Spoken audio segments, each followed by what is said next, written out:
ഒരു ജനാധിപത്യ രാജ്യത്ത് പ്രവർത്തിക്കുന്ന രാഷ്ട്രീയ പാർട്ടി അതിന്റെ അനുഭാവിയോ പ്രവർത്തകരോ ആരാവട്ടെ ന്യായീകരിക്കാൻ വേണ്ടി എന്തെങ്കിലുമൊക്കെ പറയാം. പക്ഷെ ജനങ്ങൾ കാണുന്നത് ഈ പറയുന്ന പോലെയുള്ള കാര്യങ്ങളല്ല. ഇപ്പൊ ജയിൽ സൂപ്രണ്ട് കത്ത് കൊടുത്തു അല്ലെങ്കിൽ അങ്ങനെ റിപ്പോർട്ട് കൊടുത്തു എന്ന് പറയുമ്പോൾ ആരെയും ജയിൽ സൂപ്രണ്ടുമാരെയൊക്കെ നിയമിക്കുന്നത് ആരാ? നമ്മുടെ രാജ്യത്തുള്ള ഉന്നത ഉദ്യോഗസ്ഥന്മാര് ഭരിക്കുന്ന രാഷ്ട്രീയ പാർട്ടികൾക്ക് വേണ്ടി പാദസേവ ചെയ്യുന്നതിന്റെ ഒരു ചെറിയ ഭാഗമാണ് ഈ കാണുന്നത്. ഇവിടെ പ്രശ്നം കേരളത്തിലെ മുഴുവൻ ആളുകൾക്കും അറിയാം. ഈ പറയുന്ന TP ചന്ദ്രശേഖരൻ വധക്കേസിലെ പ്രതികള് ജയിലിനകത്ത് ഒരുപാട് കുഴപ്പങ്ങൾ വേറെ ഉണ്ടാക്കിയിട്ടുണ്ട്. അവർ ജയിലിനകത്തിരുന്ന് പുറത്ത് പല ഇടപെടലുകളും നടത്തിയിട്ടുണ്ട്. ഇനി പരോള് കിട്ടി നാട്ടിൽ വരുമ്പോ അവര് അർമാദിക്കുന്നതിന്റെ ചില ദൃശ്യങ്ങളും സോഷ്യൽ മീഡിയ വഴി പുറത്തു വരുന്നുണ്ട്.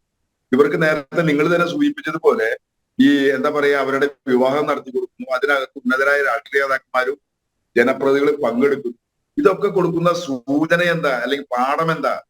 ഇത്തരം കൊലപാതകം നടത്തുന്നവർക്കും ഇത്തരം എന്താ കുഴപ്പങ്ങളുള്ള ആളുകളെ ഒക്കെ തന്നെ പ്രൊട്ടക്ട് ചെയ്യാനും സംരക്ഷിക്കാനും ഒരു വലിയ സംവിധാനം ഉണ്ടെന്നുള്ളൊരു ബോധമാണ് ഉണ്ടാക്കി കൊടുക്കുന്നത്.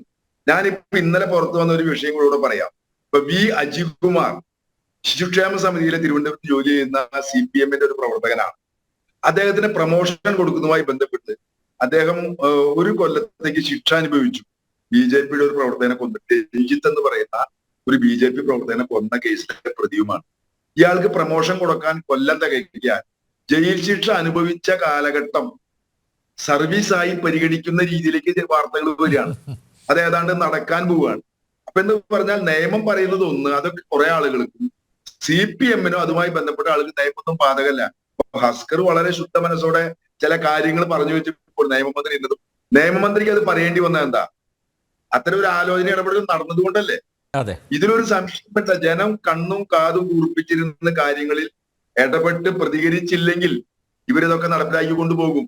ഹൈക്കോടതി പറഞ്ഞെന്നുള്ളത് ശരിയാ, ഞങ്ങൾക്കും അറിയാം.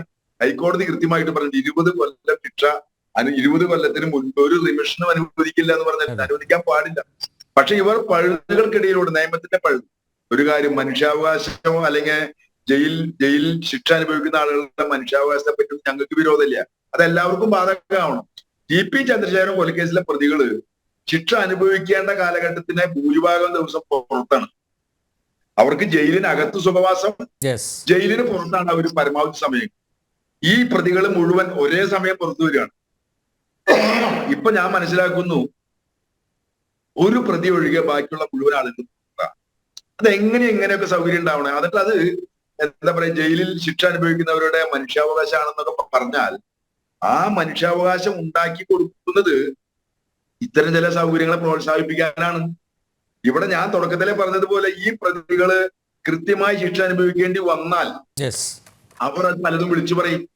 അത് വിളിച്ചു പറയുന്നത് CPM-നകത്തെ ഇന്നുള്ള പല നേതാക്കന്മാർക്കും രാജ്യം ഭരിക്കുന്നവർക്കും പ്രയാസം ഉണ്ടാക്കും. ഇതന്നെയാണ് പ്രശ്നം. അതുകൊണ്ടാണ് വിയ്യൂർ ജയിലിലേക്ക് കോടിയേരി ബാലകൃഷ്ണൻ അടക്കം തൃശൂർ ജില്ലയിലെ മന്ത്രിമാരായിരുന്നവരും MLA-മാരും CPM-ന്റെ എല്ലാ നേതാക്കന്മാരും ഓടിപ്പോയി. എന്താ കാര്യം?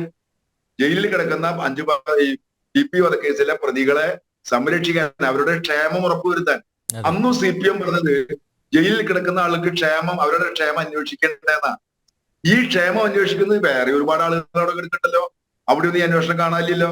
ഞാനടക്കമുള്ള ആളുകൾ സമരം ചെയ്തതിന്റെ ഭാഗമായി കേസുകൾ ഇപ്പോഴും നിലനിൽക്കുന്നുണ്ട്. എന്താ ഈ സർക്കാർ പലവട്ടം എഴുതി കൊടുത്തിട്ടും സമരം ചെയ്ത രാജ്യത്തിന് വേണ്ടി ജനങ്ങൾക്ക് വേണ്ടി സമരം ചെയ്ത ആളുകളുടെ പേരുള്ള കേസുകൾ ഒഴിവാക്കാനും കഴിയില്ല, ചെയ്യൂല.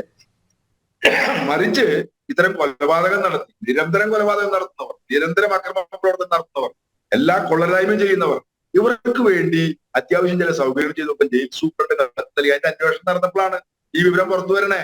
അത് അസ്കർ പറഞ്ഞ പോലെ നടക്കാൻ പോകുന്ന സംഭവമല്ല, മാധ്യമങ്ങൾ ഊതികുറിപ്പിക്കുന്നതല്ല. ഇത് കൃത്യമായി നമ്മുടെ ജാഗ്രത ഒരല്പം കുറഞ്ഞാൽ CPM ഇത് ഭംഗിയായി നിർവഹിക്കും. എല്ലാ പ്രതികളെയും CPM-കാരായ എല്ലാ കൊലയാളികളെയും അവർ ജയിലിൽ രക്ഷിച്ചു കൊണ്ടുപോകും. ജയിലും ഇവർ ഒരു സുഖവാസ കേന്ദ്രമാക്കി മാറ്റിയിരിക്കുകയാണ്. ഇത് നമ്മൾ കാണാതിരുന്നുകൂടാ. നമ്മളിങ്ങനെ ചർച്ച നടത്തി പോകുമ്പോഴും നിരന്തരം ചർച്ച ചെയ്യുമ്പോഴും ഒരു ഭാഗത്ത് CPM ഈ കൊള്ളരായ്മകൾ മുഴുവൻ ചെയ്യുന്നതിനെ പ്രോത്സാഹിക്കും. നമ്മൾ പാലക്കാട്ടത്തെ 2 പിഞ്ചു കുട്ടികളെ കെട്ടിത്തൂങ്ങി കൊന്നിട്ട് ബലാത്സംഗം ചെയ്ത് കൊല ചെയ്തിട്ട് ആ കേസ് എവിടെ വെച്ചിട്ട് കേരളം മറന്നിട്ടില്ലല്ലോ. ഇപ്പോഴും ആ കുട്ടികളുടെ അമ്മ കെടുത്ത് തേരാപ്പാര നടക്കാണ് നീതിക്ക് വേണ്ടി. എത്രയോ കേസുകൾ അവിടെ. എന്താ ഈ പറഞ്ഞ പ്രതികൾക്ക് വേണ്ടി കുട്ടികൾക്ക് വേണ്ടി വാദിക്കേണ്ട വക്കീൽ ആ കേസിലെ പ്രതികളെ കുറ്റം ആരോപിക്കപ്പെട്ട വന്നവർക്ക് വേണ്ടി വാദിക്കുകയാണ്. എന്താ വേലി തന്നെ വളവ് തന്നാൽ പിന്നെ നമ്മൾ ഈ രാജ്യത്ത് എങ്ങനെയാ ജനാധിപത്യം ഉണ്ടാവുക, എങ്ങനെ പ്രവർത്തിക്കാൻ പറ്റുക? ഇതൊക്കെ വലിയ ചോദ്യമായി നിലനിൽക്കുകയാണ്.